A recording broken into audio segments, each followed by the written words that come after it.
We're fine. We're hitting 69. We're hitting 69. Shit's getting weird. Manic Pixie Dreamgirls, how Vtubers accidentally debunked woke ideologues? Ideology? The woke people or whatever. Hopefully this video is gonna be good. Apparently it's another video where I'm in it. Cause Reddit's great. If you guys found something that you like about me, throw it in Reddit. Let's grow the chaos army. I appreciate it. Let's watch this video now. 3, 2, 1, go. What is this? When one gender is mistreated, the other ends up becoming disenfranchised as well. Is this explaining what manic... Actually, this is the question. What is a manic pixie girl? It's basically people who just want attention, right? That's like every influencer or idol or anyone that just, I don't know, has fans, right? That's everybody online!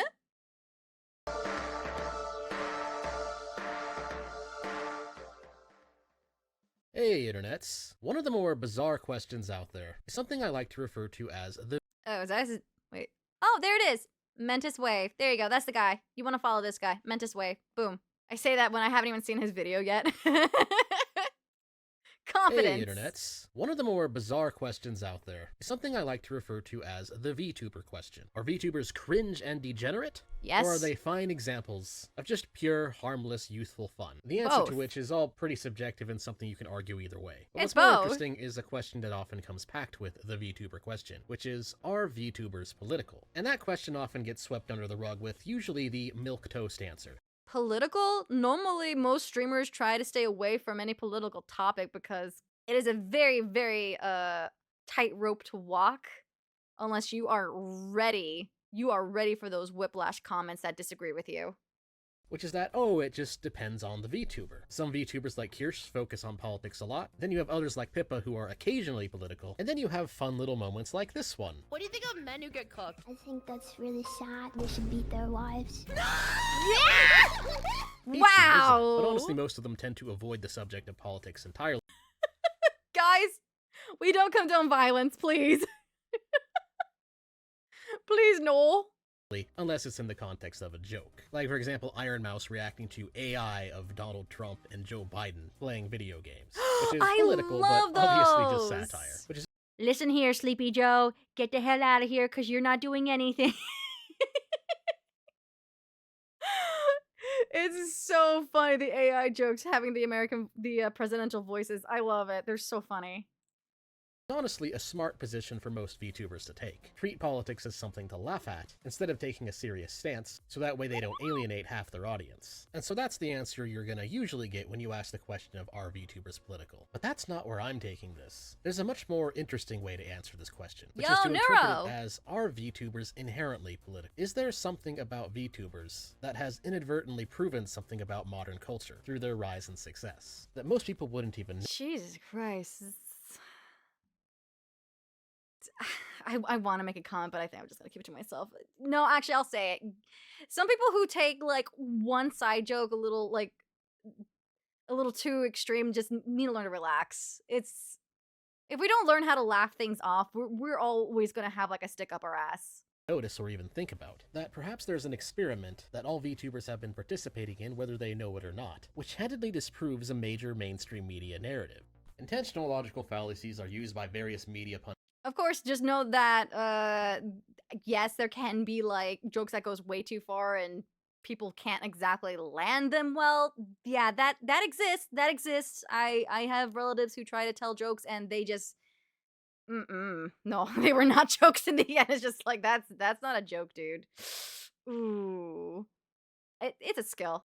It's all the time, which is why I am partnered with Ground News. Different media sources can report the same story in ways that makes it look like the exact opposite of what's going on is true. And Ground News helps you see through this bias by compiling thousands of articles and organizing them by their bias and political leaning, with features designed mainly to save you time in comparison to if you were to try and do this by yourself. For example, there are many articles going around this month on what's going to happen to Donald Trump's legal troubles and criminal charges since he became president-elect last month. Kind of puts the whole damper on the whole thing, doesn't it? And Ground News provides provides a lot of features to help you easily sort through these articles and see through the bias. First off, it gives a nice summary of the issue. Prosecutors don't want judges to toss out Trump's criminal conviction, but recognize that keeping it going would be difficult since Yo, did you guys see in the news just recently that the I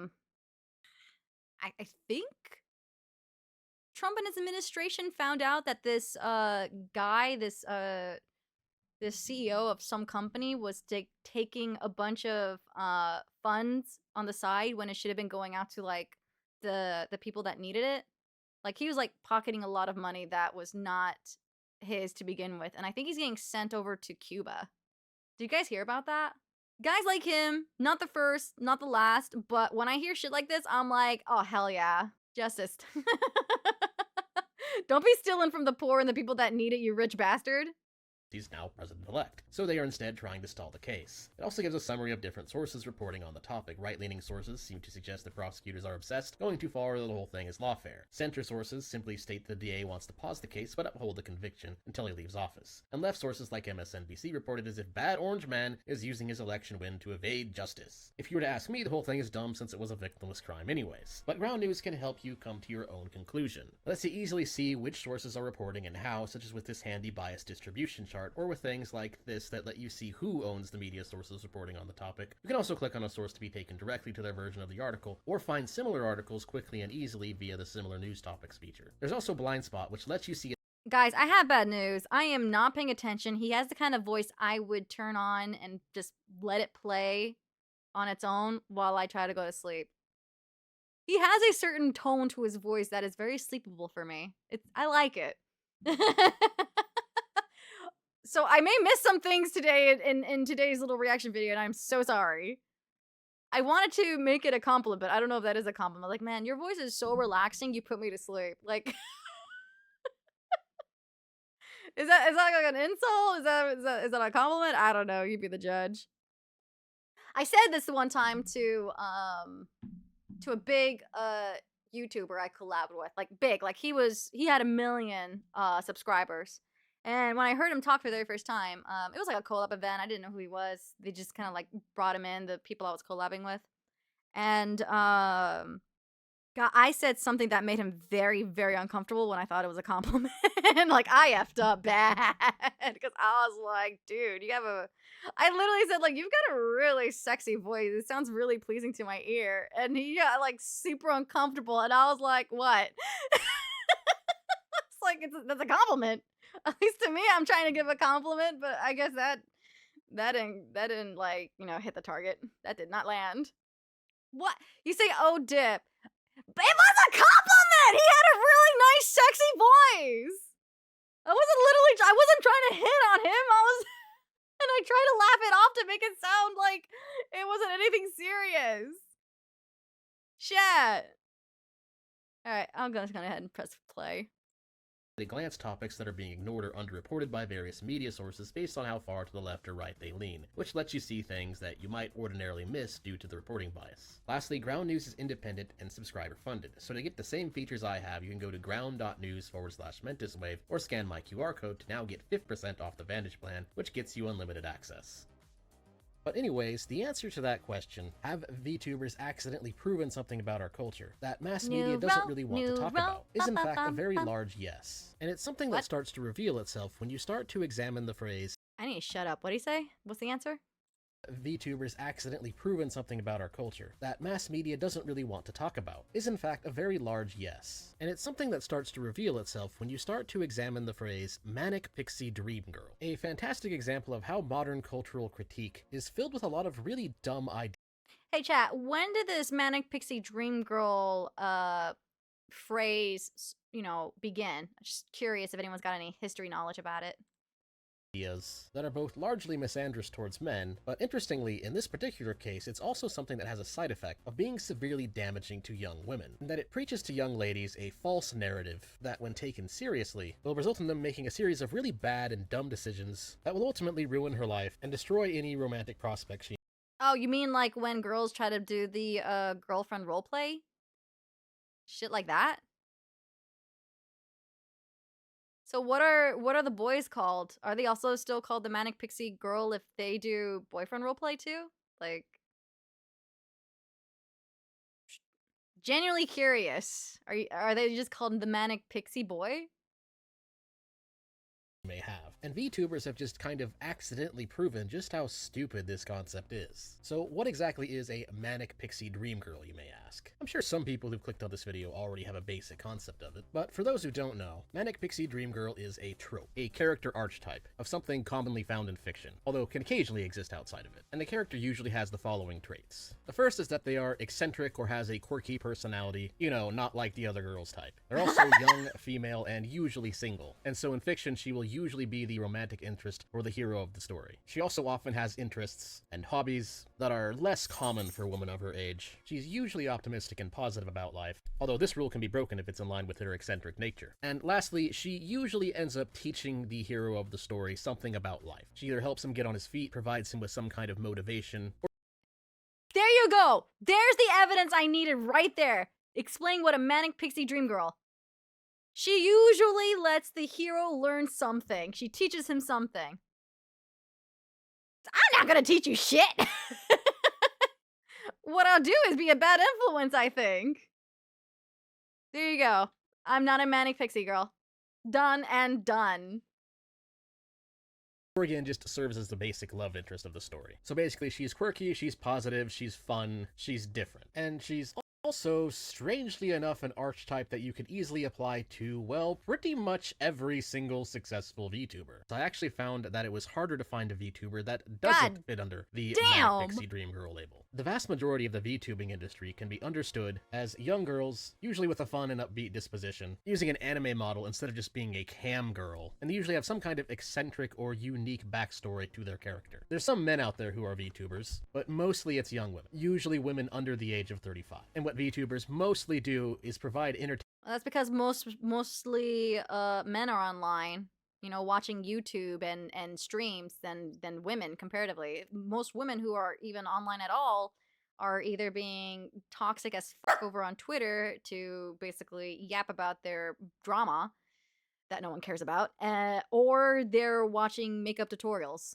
If you're not in that mold, cool. But that's, to me, I see that as the majority of women. So, yeah, of course, there's going to be more success for female VTubers than male VTubers.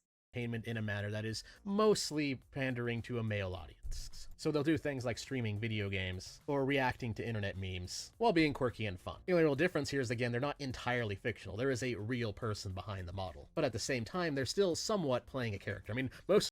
I like how he uses the word quirky. I think they're more on the being cute and adorable. Them break character all the time, and only occasionally play within their role. In many ways, VTubers are just female streamers using an anime character. But the point is, the successful ones, at least, nearly all fall under the Manic Pixie Dream Girl archetype, which is very, very interesting. Because the thing about the Manic Pixie Dream Girl is that it's also an archetype that is very deeply hated by the sort of neo-Marxist woke progressive types. And they, of course, use the usual prog snarl words. It's problematic, or it's sexist, or that it's harmful in some way. Because, you know, it hurt their subjective feelings. So hate it. Good God. I like how they just throw shitty responses to defend their insecurities. It's like hearing, and look, I'm sorry if I offend anyone, but it's gonna happen. The fat influencers saying like, yeah, being fat is healthy. I shouldn't say fat. I should say obese. If anyone thinks that obesity is healthy, then I'm sorry. I'm sorry that I'm not sorry, actually. That it's not healthy. It's never healthy, and a lot of those fat influencers are dying. So it's just like super annoying to have people who are hating on something because they're insecure about their own like issue. And good God, the internet is really good at collecting these toxic people to band together to make it feel like it's a big thing. It's kind of like also when a lot of people online are complaining about something when it's really just the minority, and then people make changes based around the minority just because they're so loud about it. Like, that's annoying as hell. While the rest of us who are having a good time with a certain something, it either gets changed or taken away, and we're like, what the fuck happened? Why you go do that? Just because the 1% is like nagging on you? Shit. Get some balls. Have some balls and ignore them. You don't have to please everybody. It is like impossible. You cannot please everybody. That is mission impossible. Catering, trying to basically cater to everyone is basically asking you to go crazy. So therefore it's harmful. Their logic is flawless. Don't question it, don't think about it, just accept it. And they've been talking about this for much longer than VTubers have been a thing, and so VTubers aren't really their go-to example. Instead, they complain about characters usually in mainstream movies like Summer from, Days of Summer, or Sam from Garden State, or Ruby from Ruby Sparks. And their complaints about it are as follows. The first is that the Manic Pixie Dream Girl only exists to help the male hero out of depression, and that she is therefore just a tool to be used to this end. The second complaint is that she has no life of her own, and often her family has no part in her depiction. Also, she has no will of her own, and just goes along with whatever men want her to do, which is then used to imply that she's failing to pursue her own happiness, and that she's I mean, if the focus is not her, like she's not the main, like, leading character, like it's not her story, then, like, you need to accept that that is not her role to be Miss Independent and whatever the fuck they're asking about this Manic Pixie Dream Girl character to be. It's, if the character is having a story and they need that character to play a certain role to get them out of a certain predicament so they can get on the right track to be a better person, then that's just the role she's given, or they're given. It could be a dude, it could be a girl, or whatever. This is some overthinking bullshit. This is why, like, some stories just feel like they're messy and everywhere. I don't mind having a focus. They should just ask that they want a Manic Pixie girl to have her own movie or her own story. helping men grow while experiencing no growth herself. And that the Manic Pixie Dream Girl is just... Because it's not her role! Overall, the main complaint here seems to be just woke progressive feminists screeching that women are not objects that exist to help men or inspire them or make men happy or whatever. And that the Manic Pixie Dream Girl archetype somehow implies that they are. Now, like all midwit takes, there is a base level of truth in these people whining about Manic Pixie Dream Girls, because unrealistic characters to serve as romantic interest absolutely do exist, and they can get pretty darn cringe. For example, a common trope you might see in romance novels written for women is an alpha male Giga Chad with supernatural powers, taking interest in a totally ordinary, normal, boring girl for basically no reason, and he then proceeds to... No guy acts like these characters in the books. Like, that is just fantasy. People are taking things way too serious on this thing called entertainment. It's supposed to be entertaining. It's not supposed to be some non-fiction bullshit. We're trying to get away from that. Jeez, this is so aggravating. Take care of her and protect her throughout the story for, again, basically no reason. Twilight is usually given as the basic example of this, but it happens. I love, look, as someone who's guilty in reading romance novels every now and then, they can be kind of quirky, and then sometimes they can be just completely off-putting. Rarely do I find ones that actually, like, has a good balance of, like, oh my god, they actually have personality, a real personality that's almost relatable. But yeah, I'm glad he grabbed Twilight. The whole Edward and Bella thing, fucking toxic. My name's Edward. I want to control everything that you do. I'm gonna stalk you at night, and I'm being super romantic about it. Thank you. I'm going to love you forever and abandon everything that I love to be with you. Stupid. You know what's more stupid than that? The baby's name. What was it? Repulladicted, whatever the fuck it was. It was some weird... Renemzy! There we go! It sounds like some kind of disease. It's like everything that women are trying to tell men not to do, they want to read it instead. In things like Japanese harem anime, where an extremely boring male character, with no personality so to speak, that always looks like Shinji for some reason, gets his pick of a slew of extremely attractive female characters who all have the hots for him for basically no reason whatsoever. He just kind of exists, and suddenly all these girls who have been designed to have absolutely no unattractive traits in them whatsoever suddenly I hate it. And it's true that these tropes can be bad, however, they're not exactly sexist and harmful, at least not to the gender they represent. Rather, they're usually... In the end, it's supposed to be entertaining.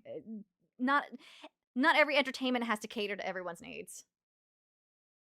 harmful more so to the people reading them. The problem with these kind of characters is that they're wish fulfillment characters. They give young readers an extremely unrealistic expectation for the opposite sex, which can absolutely lead to people becoming cold and alone. I mean, there's a reason why harem anime is often laughed at as a genre of anime that is mainly for virgins, because it kinda is, to be honest. A really basic red pill advice for young men is that you can't just sit around and wait for some 10 out of 10 pure-hearted female with absolutely no flaws about her whatsoever to just magically take an interest in you. True.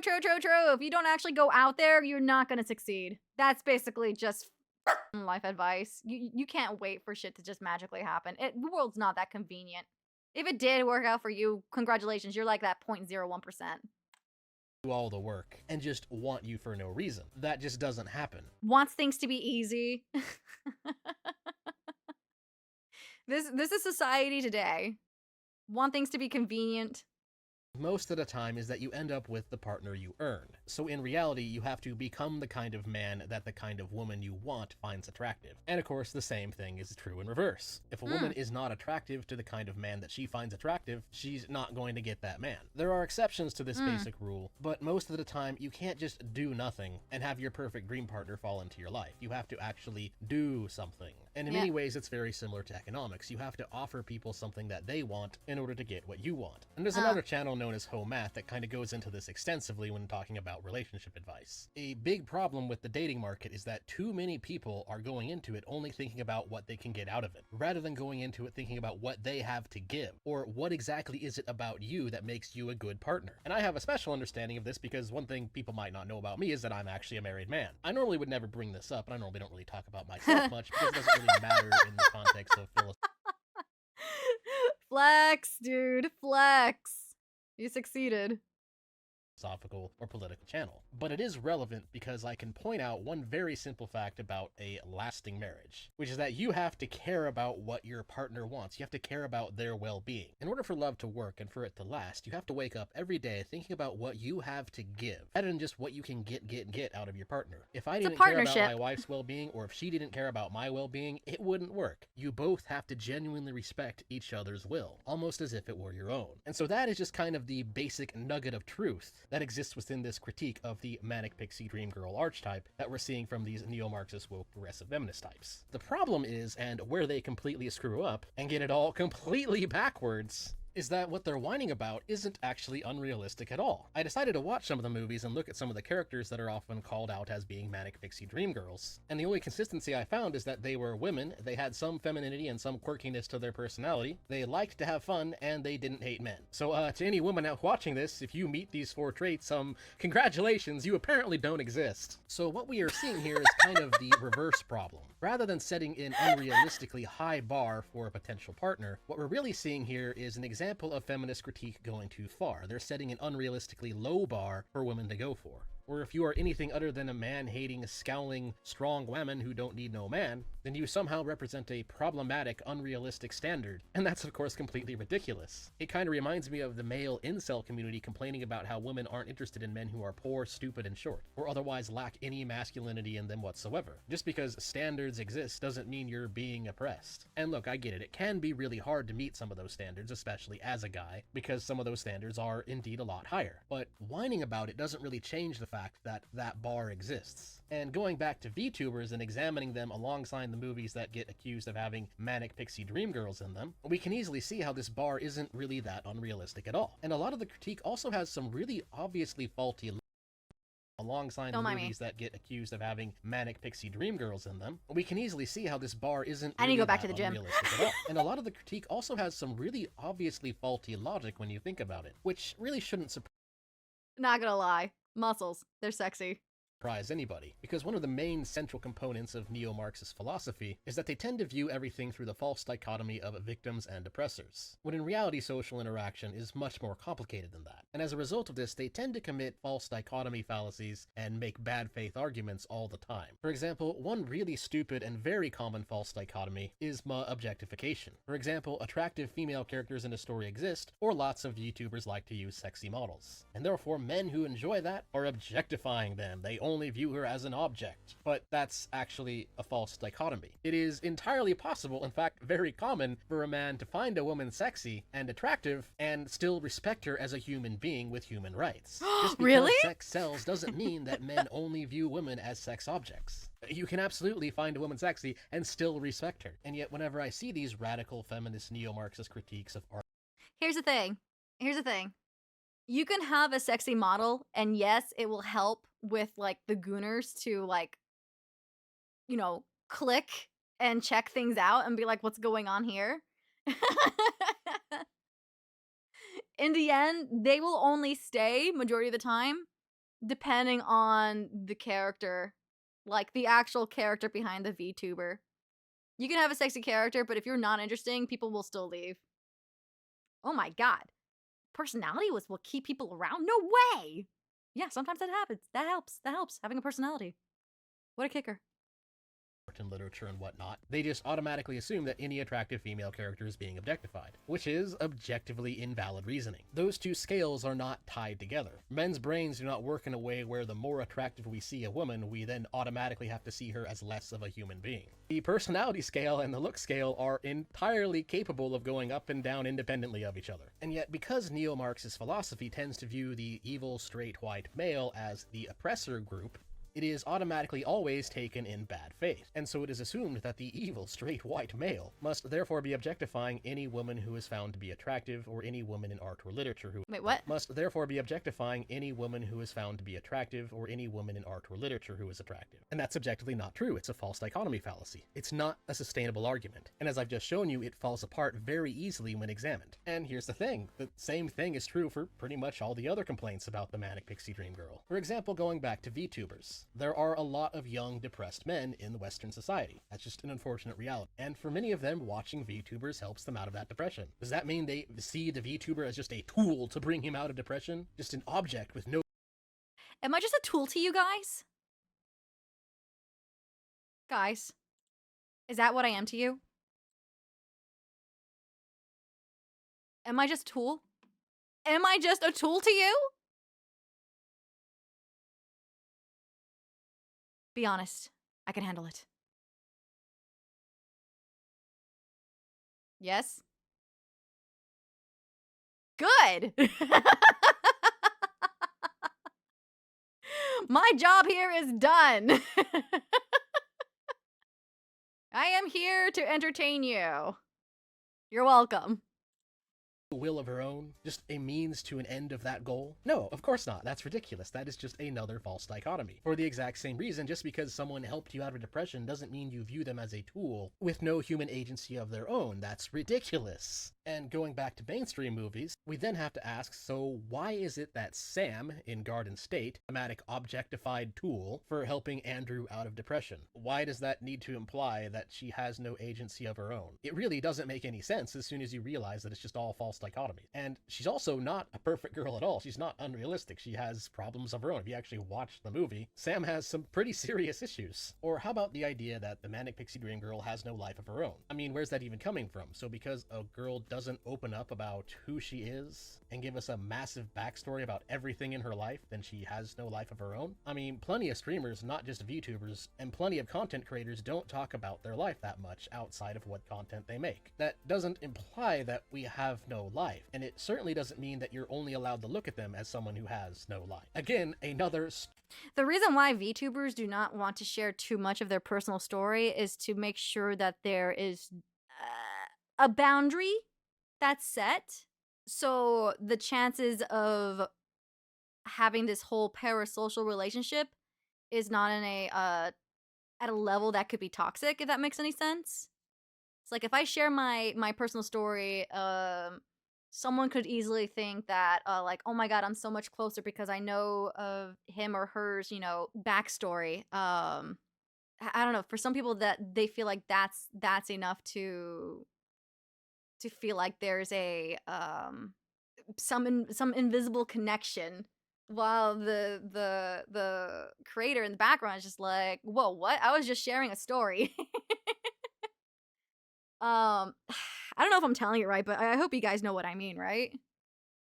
stupid, bad faith false dichotomy, where the evil, straight white male is assumed to be a villain who only views others as a means to an end. And then the weirdest critique of the Manic Pixie Dream Girl has to be failing to pursue her own happiness, because that's a case where it can be entirely reciprocal. Lots of people have fun making other people happy. That makes them happy. Having fun and being entertaining for others can be a mutually beneficial act, like with Summer in 500 Days of Summer. And all the silly antics that she's pulling, her character seems to be having just as much fun. In fact, in many cases, she seemed to have more fun than the male main character. And with VTubers, most of those girls stream for hours on end, and you can tell that they're genuinely enjoying it and having fun with their audience. To return to something over and over and over again, you have to like it. You have to like it. Because at some point, if you didn't enjoy it, a lot of VTubers will not return to streaming. Which then kind of brings you to another problem with neo-Marxist woke progressive thought, which is that they tend to have a very bizarre zero-sum mentality towards the world. They tend to think that one person's gain is another person's loss. One class is the victim, the other class is the oppressor. All again stemming from false dichotomies. And what ends up happening as a result of this is that the sort of radical neo-Marxist feminist types end up shaming any woman who doesn't hate men, which is probably why I see the word pick-misha often being thrown at VTubers. Now, on the surface of the word, pick-misha is defined. I've said this before in one of the shoe on head videos, but women who basically make complaints like that are basically lonely, heartbroken, man haters. Because a man broke their heart and now they hate every man that's out there. So they're sexist now. It's like, why are you not miserable like me? You need to be miserable too. This woman's like a traitor. As a woman who devalues herself in order to get picked by men, or a woman who is constantly seeking validation from men. But the problem is, the word in practice generally gets used against any lady who happens to get along with men just fine, or just does something that the neo-Marxists don't like. Comedy is the way to go to get through life. It's shitty. And it's been proven that with laughter, you're going to be healthier. So laugh away, chuckleheads.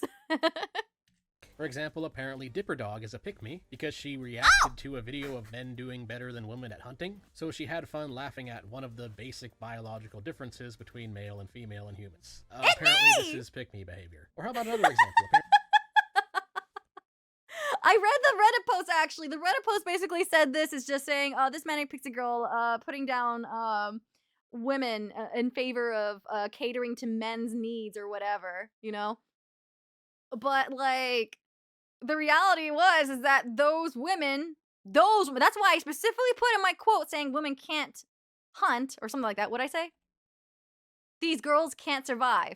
I didn't say girls can't survive. Look, there are some women out there who can have the skill set to survive. All right?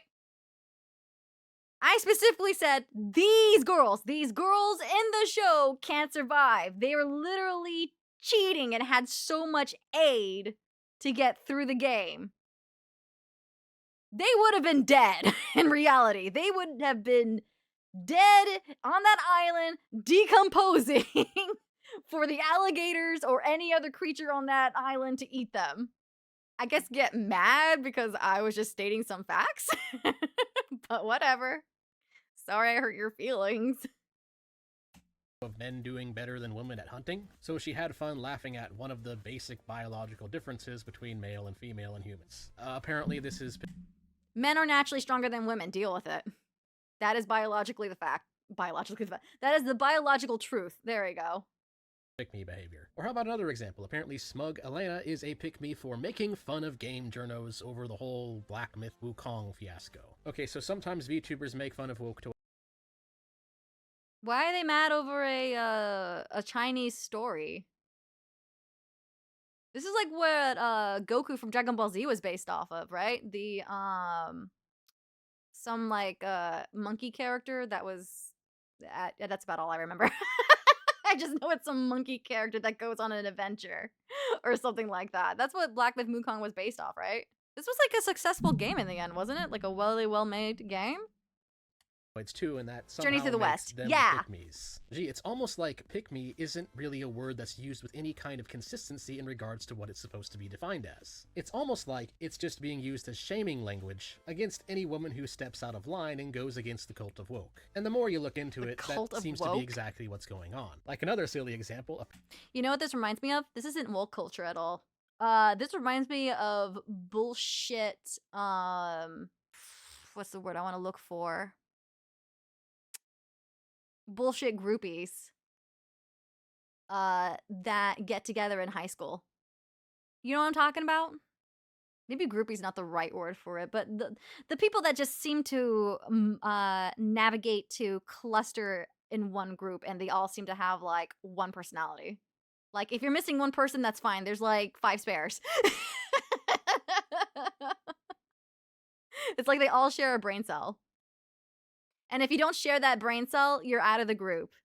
Pikami Pipkin Pippa is a pick-me girl for playing Hogwarts Legacy. Which is weird, because Hogwarts Legacy wasn't even really that anti-woke. It's just that the neo-Marxists have decided that for some reason J.K. Rowling is literally the female reincarnation of Germany Bad Mustache Man, and therefore the game is problematic, and therefore every VTuber who plays it is a pick-me. The whole discourse surrounding it and how this word is used is just so completely unhinged and insane that I almost don't even need to point out the logical problems with or the false dichotomies and bad faith assertions anymore. The inconsistency is just so obvious that it practically refutes itself. And if you don't believe me, try searching for the word pick me on the internet and how it's used yourself. It seems to always be used against any woman who does anything nice for a man, any woman who sets any kind of standards for herself whatsoever, or just any girl who just does anything at all that the woke left doesn't approve of. That's probably why the smart move is to do what Pippa did, where she adopted the pick me label for herself as her government name. I would strongly advise this to any woman who finds herself being called a pick me. Don't take it seriously. Just laugh and move on. And fortunately, it seems that most VTubers seem to understand this. The haters gonna hate mentality is likely the best move here. You can't get away from that. What's the real conclusion here? Where am I going with this? And the answer to that is that VTubers have accidentally proven that labels like Manic Pixie Dreamgirl and Pick Misha are really just crab mentality, which is the if I can't have it, neither can anyone else mentality. It's a very bizarre and toxic psychological phenomenon where people will try to undermine the success of others. Because one thing that's interesting about VTubers is, again, I'm talking about mostly successful VTubers here. A lot of these girls actually make pretty decent money. They don't make as good of money as some people think they do, but for any girl who manages to hit around 100k followers, it can become a pretty stable upper middle class income. And the girls who manage to hit 1 million can also hit the 7-figure mark in their income as well, which is kind of the bizarre irony of the situation. I've often said the biggest problem with modern feminism isn't so much that it defends women's rights, but rather the problem is it doesn't really defend women's rights. It instead tries to entitle women with rights that have nothing to do with property rights, as a form of weird gender socialism to convince women that they're always the victim.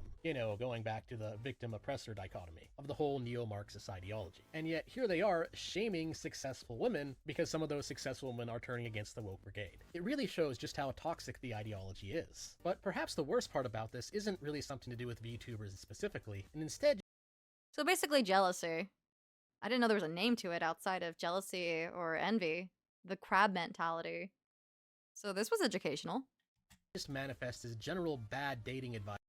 I remember seeing that. I remember seeing the Silver Veil Harry Potter drama.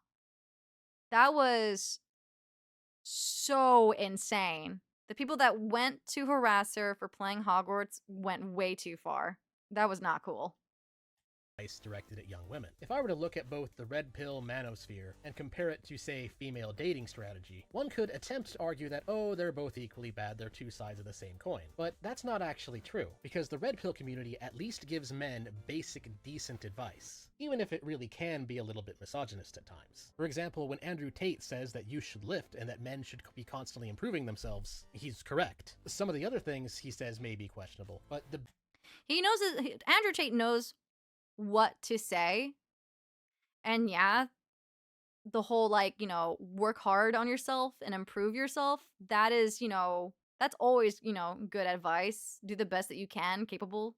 Try to be the best version of yourself. There you go.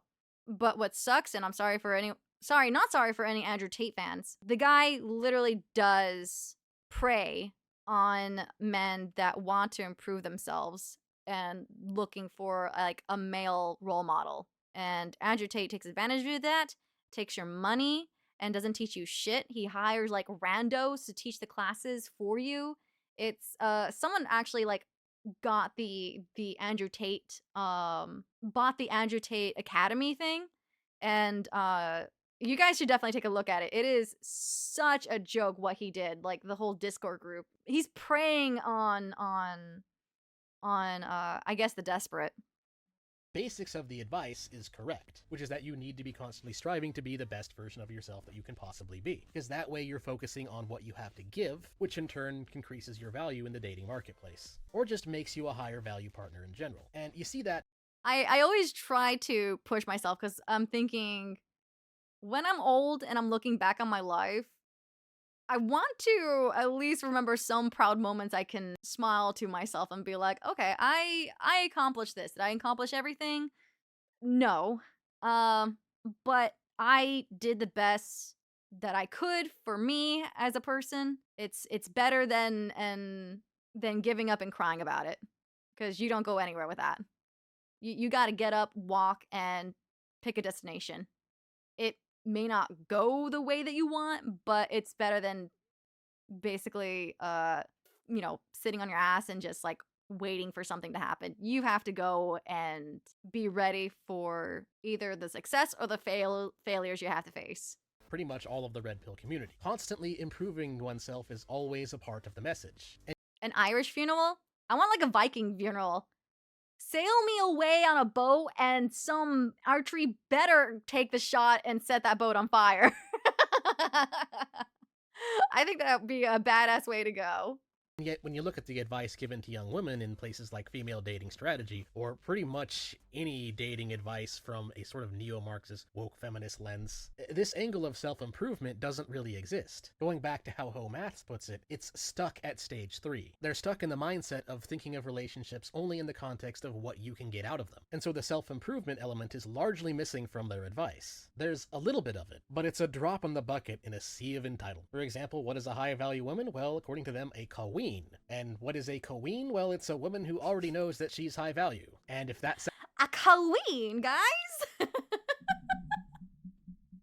Need to find a queen! Need to be a queen! We like queens! And if that sounds like circular reasoning, well, because it is. And therefore, the queens deserve high-value men because they just do. And if you're a woman and you dare question that, and you try to think about what you can do to improve yourself, well then, you guessed it, you're a pick-me. Do you question the narrative that all the evil straight white males are in fact a bunch of bastards who only want sex? Welp, you're a pick-me. You being nice to men? Nope, can't do that because men just want to sleep with you. And any lady who questions that is, again, you guessed it, a pick-me. And while there is a little bit of correct advice here, like for example, I will never be with a man who cheats on me, it doesn't really matter because that one's kinda obvious. There's nothing in here that teaches young women what they actually need to know, which is how to improve themselves and how to select for men who are actually interested in commitment. Yeah, kind of sad.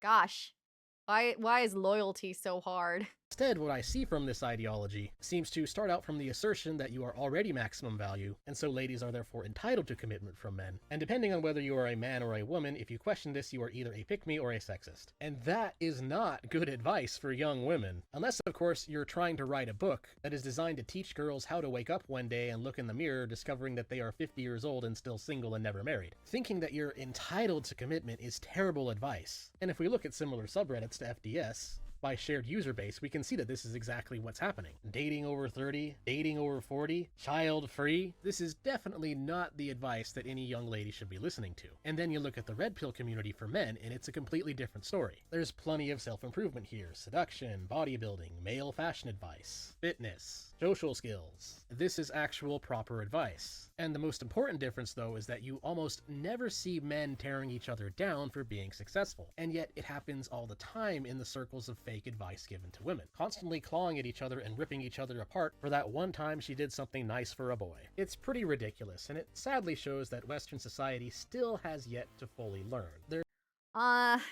Maybe that's why like dating is so hard. The internet's not helping. So it's a little sad to see like anyone who's having a successful relationship, you know, they kind of keep to themselves. They don't really talk about it online. It doesn't get seen as much. It's kind of like you see there's good news, but it gets overshadowed by drama online, and it can be the dumbest fuck drama online or some kind of brain rot video. There's a legendary article called The Misandry Bubble, written by Drama sells? Yeah, drama sells, sex sells. People just find that a little bit more interesting. Or at least that's how it's, you know, perceived by me. This is how I'm kind of interpreting it. I'm not saying anything I'm saying. Please no, anything I'm saying is not a fact or anything like that. Be your own person. Don't be a sheep or a lemming. I'm just sharing my thoughts and you are, you know, welcome to disagree with them or whatever. But this is just how the internet just seems to be like for me at the moment and what he's explaining.